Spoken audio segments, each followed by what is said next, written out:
Hi 803, my multi-millionaire stock investors to be. I wanted to do a very quick reminder of what the correct answers were. This is fundamental to your project. You have to be able to calculate your profit and your loss on everything that you buy. So let's start with problem number one. I'm going to show you two ways to do problem number one, and then I'm going to show you just the shortcut which I would like you to use going forward.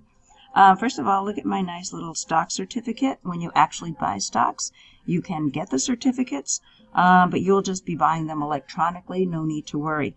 The first stock that you purchased is Nike. They make shoes for athletes and non-athletes. And the interesting thing you need to know about the ticker symbol for Nike, when you go to look it up on the stock exchange, Nike is abbreviated as NKE. So the problem says that you bought 100 shares, which is pretty typical. You bought your 100 shares at $47.75, and then you sold 100 shares 1 year later at $62. The time period really doesn't matter here, so you can disregard that fact. But the long way to do it is to say, well, $47.75 times 100, I purchased $4,775 worth of stock. I sold the stock to somebody else, doesn't matter who. I sold all 100 at $62. 62 times 100 is $6,200.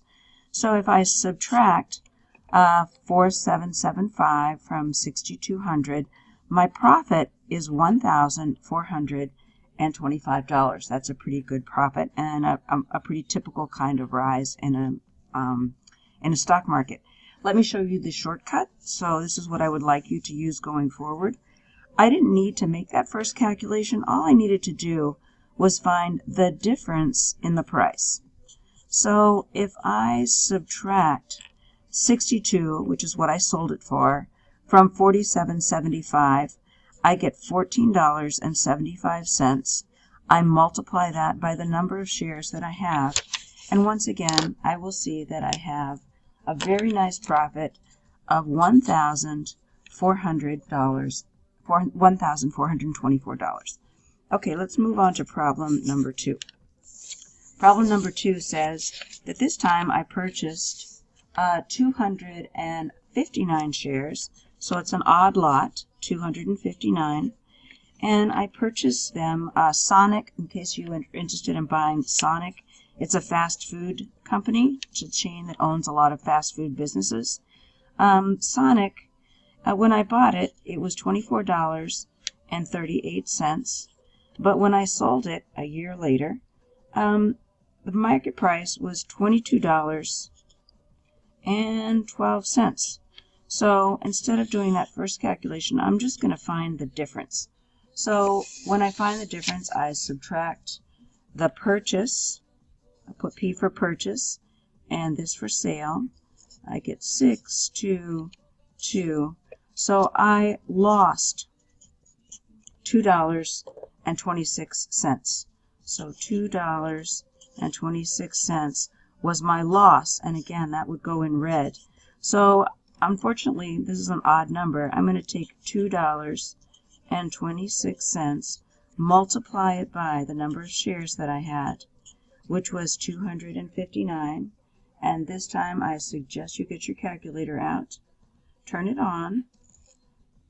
259 times my loss, 2.26, equals $585.34.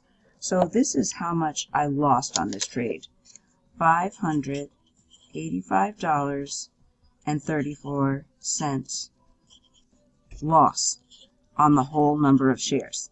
So that is my answer to number two, 585.34 loss. So up here I have my two answers. Double check. You have 1,425 gain, 585.34 as a loss. Then I go to my next company, and this is definitely a company you probably want to consider for your portfolio. The company is called Starbucks. As you know, Starbucks is a very high-end coffee shop.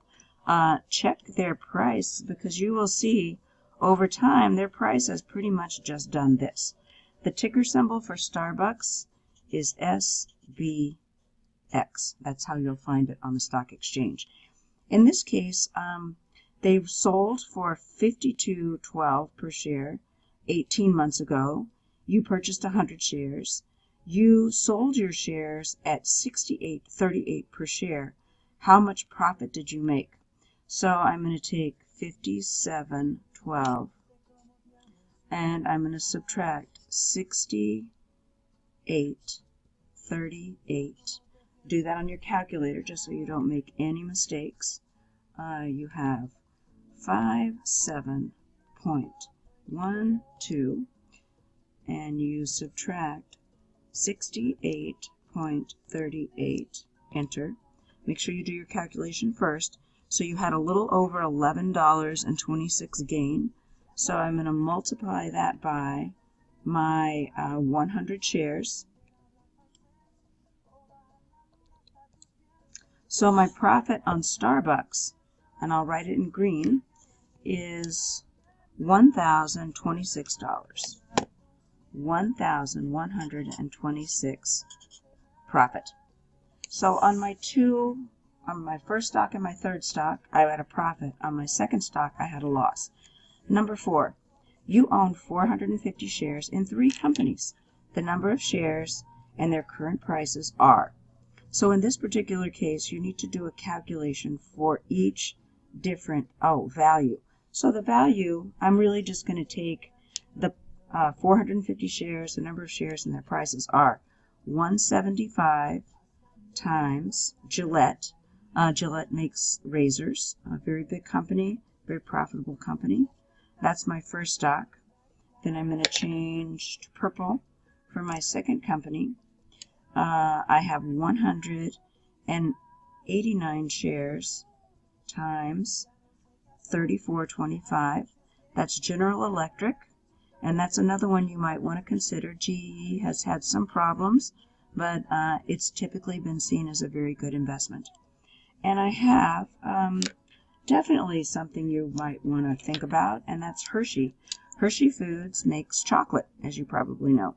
So for Hershey chocolates, I have 86 shares, and I'm going to multiply my 86 shares by the price of Hershey, which is $52.68. So the value of my portfolio is the number of shares that I have, number of shares times the price. So I'll do a couple for you right here on my sheet. Add them all up, and that's the total value of my portfolio. So again, it's the price times the number of shares that you own. And I'll do this with my calculator so that I don't make any mistakes. So for my first stock, for Gillette, I have 175 times 71.88, enter. So the value of my first stock price, our first portfolio holding, is $1,200,579.00. So that's my first stock holding. My second stock holding, remember that I have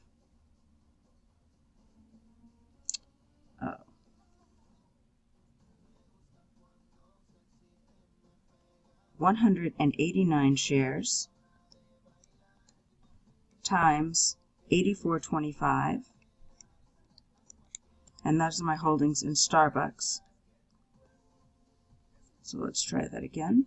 189 times 84.25. And if your answer doesn't make sense, then go back. In this case, 159,023.25. Don't forget your 25 cents. And the last holding that I have in Hershey's Chocolates is 86 shares times 52.68, enter.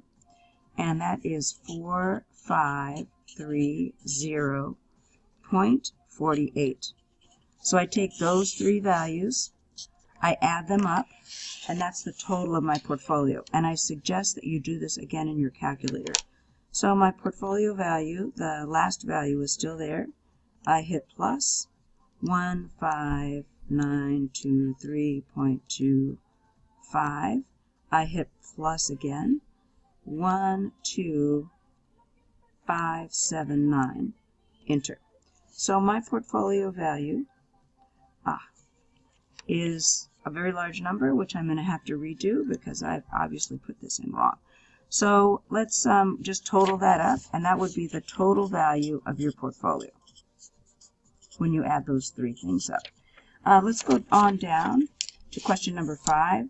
Using the information that I found from 1, 2, and 3, determine the total profit or loss from the sale of Nike, Sonic, and Starbucks. Again, you don't need to use 4 for this particular question. So it says the total profit. So let's go back and add up our profit. Remember, we made money on 2 stocks and we lost money on another stock. So let's take the ones where we made money first. I made $1,425 on NKE, Nike. I made $1,126 on SBX on Starbucks. Let's add those up. 11,552. So this is my profit. But as you'll have to do in your own portfolio, from your profit, you have to take away your loss. So my loss in this case is 585.34. That's my loss. So on your calculator, you would have 2551 minus 585.34. Enter. So 1965.66 is considered your total profit. Your whole profit gained this amount, total profit. And again, I found that by taking my losses from my gains. You all are going to have to do this for your own portfolio. The spreadsheet will actually do it for you every day. So when you get to school every day and you open up your portfolio, you'll see your gains and losses overnight. The last one. Could you have made money on the stocks you owned without selling them? How is that possible? Well, you can make what they call profit on the books. But you don't actually realize a profit until you sell it. And so that's pretty hard. When you come into class and you decide you want to sell something, you take the profit. That means that you're not going to make any more profit than what you made, but sometimes it's better to take your profit and not be selfish. Anyway, good work on this, and we'll be investing on Monday. So get your portfolios ready.